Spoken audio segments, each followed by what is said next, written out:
Ever picked up a daily devotional and wondered how it all works? You know, how it takes a piece of scripture and turns it into a powerful personal message? Well, today we're going to pull one apart, piece by piece, to see exactly how it's built. Let's dive in. So, the devotional we're looking at kicks off right here with this incredibly powerful and emotional line. This one sentence sets the entire tone.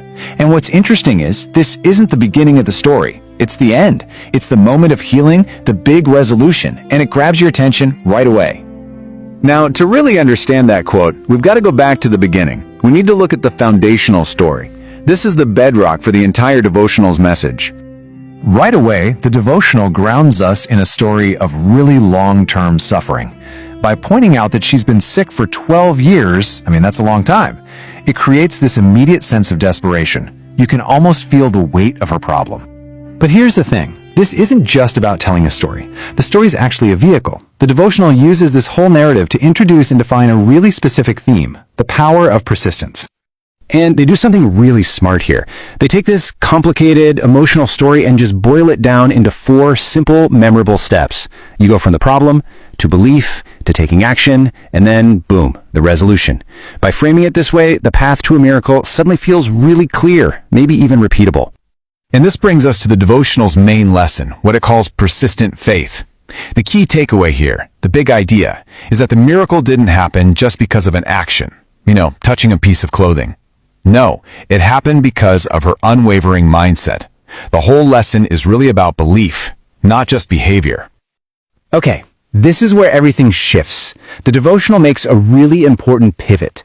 It stops just explaining a concept through a story and starts telling you, the reader, exactly what to do. It moves from the past to the present, from then and there to the here and now. And look at how direct this is. On one side, it describes a situation that, let's be honest, a lot of people can relate to, a long-term struggle. And on the other side, it gives a clear set of commands. Don't give up. Continue to believe. Declare that it's coming. The lesson is literally translated into personal instructions. And to make that instruction even more practical, they give you a tool, a pre-written prayer. It's basically a script. It gives the reader the exact words to use to apply this lesson to their own situation.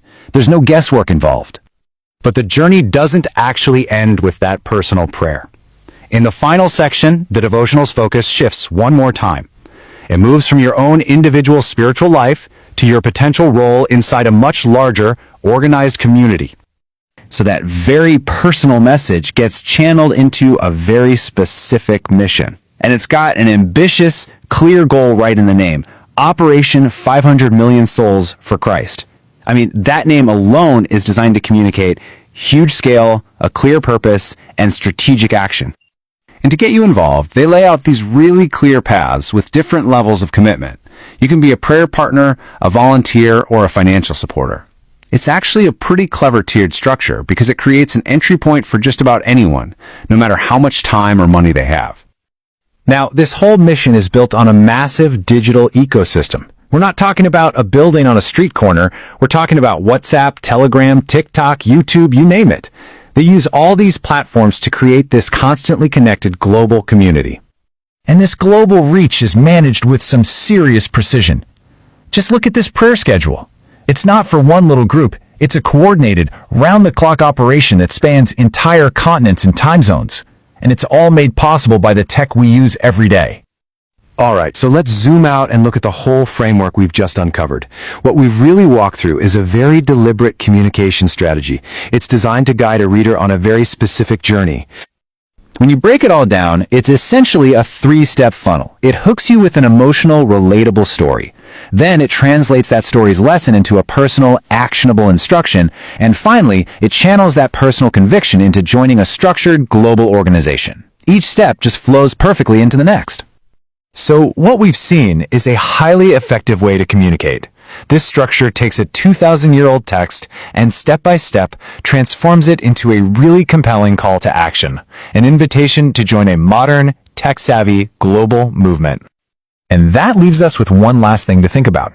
As we've seen here, the platforms are changing, right? So the big question is, how is all this digital connectivity fundamentally reshaping what it even means to build, maintain, and be a part of a community of faith today?